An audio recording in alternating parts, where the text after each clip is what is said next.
Okay, I'm going to introduce you to our first act, and it's Phoebe Adams. Phoebe Adams is a writer and an essayist from the Gong. Oh God, we have so many performers from out of Sydney tonight. I should have said Wollongong, Newcastle, like Blue Mountains, Canberra, all over the place. The UK, we have people here from tonight. All over the place. Anyway, back to Phoebe. Phoebe is a Butch Stud veteran. Phoebe's been to every single Butch Stud. She first came 3 years ago as a guest, then joined us at the Butch Is Not a Dirty Word launch, which we had in Newtown. And she has featured as a performer and also in Melbourne. She was part of the Butch Is Not a Dirty Word event there. Phoebe genuinely inspires me. I'm so proud to call her my friend and to welcome her as our first performer, Phoebes. Please welcome her.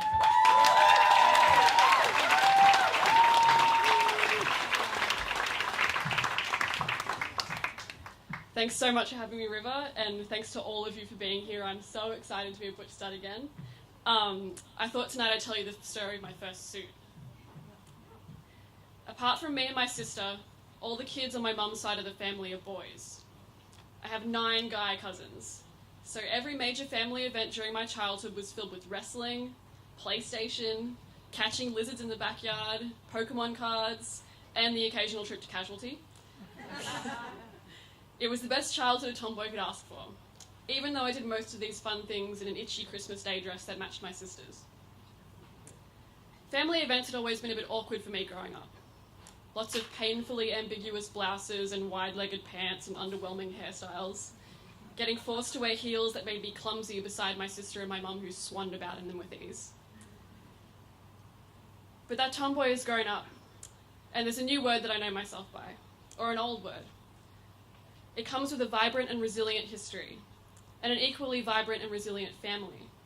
That word is butch, and with it, I finally have a sense for the clothes that I feel good in.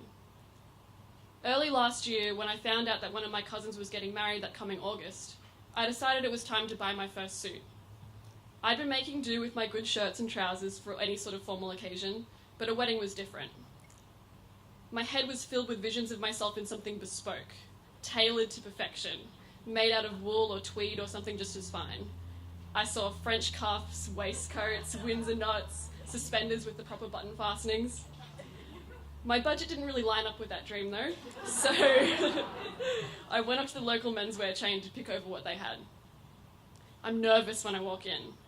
I feel out of place amongst the 17-year-old boys shopping for formal with their mum or their girlfriend.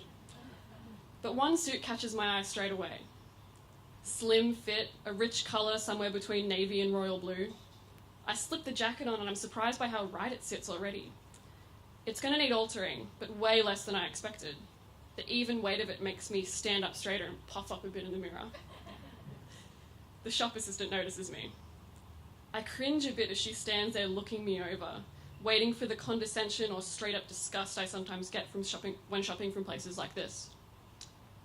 Wow, she says after a few long moments, and I look up from the spot I've been staring at on the ground to see her grinning at me in the mirror.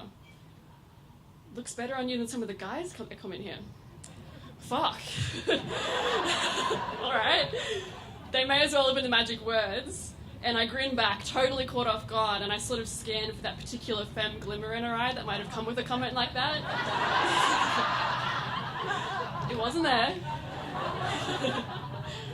It was retail bullshitting, but good retail bullshitting. So I bought it, and I really hope she worked on commission. On the day of the wedding, I wear my newly altered suit with my best white shirt and brown leather boots all shined up. I take my time getting ready, reveling in it by myself. The suit isn't as perfectly tailored as I'd hoped, but I look like the butchers I've seen in black and white photos. The ones from the 40s and the 50s, who wanted their suits to fit big around their shoulders, who wanted the cuffs of their pants to kiss the laces of their wingtips. I feel handsome. A bit James Bond, a bit young movie star at the Oscars. A bit of the roguishness of my Irish great-grandpa I'd only seen him through a photo frame. I'm already fantasizing about catching the eye of a hot bridesmaid during the ceremony. My sister snaps pictures of me with her iPhone in my auntie's yard before we leave, on the condition that I do the same for her and her flowy pink coral dress. There's a flurry of excitement in my chest, this light that's shining through. So I pose, holding my lapels and my cuffs the way I'd seen guys do it in GQ. I even lower my sunglasses, take them off slowly and smoulder into the camera. She tells me to stop being such a fuckboy.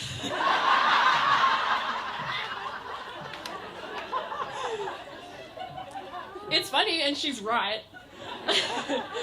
But I wish I'd had another butch for me for that moment. One that would have seen that spark of confidence and fanned the flames, known what a rare thing was happening between me and my clothes and the camera. Another butch would have laughed and cheered when I hammed it up, not rolled their eyes. I wish for other butches all the way through the ceremony and the reception. I'm the odd dyke out. To some of the guests, I must look like a gangly boy in my early teens despite being 22, only 5 years younger than the groom, a goofy mountain of a man with a full lumberjack beard. I see the confusion in their eyes when they meet me, when my mum introduces me as her daughter and I offer my hand to shake theirs. I'm a curiosity. I feel alone. What would you have done if you were there? Would you have fixed up my collar, asked me why I wasn't wearing a tie, ruffled my hair? Would your hand come to rest on my shoulder as someone took a picture of us? A calming anchor? What stories would we have told one another? What would we have laughed about? I couldn't help but think about how different this night had been if you were there. And I couldn't help but think about this event. This is the 3rd time I've been to Butch Stud, and the last 2 times I've gone home changed for the better. Prouder, more confident. Grateful too, very grateful, for who I am and for who you are and for what we become when we get together. I carry the warmth from this room around with me for the whole year until it's February again, and I get to experience it firsthand. I needed it the night of my cousin's wedding. On some levels, I'll always be a bit of a stranger to the family I'm part of by blood, but being here reminds me that I'm right at home in the one that I'm part of by birthright. Thank you.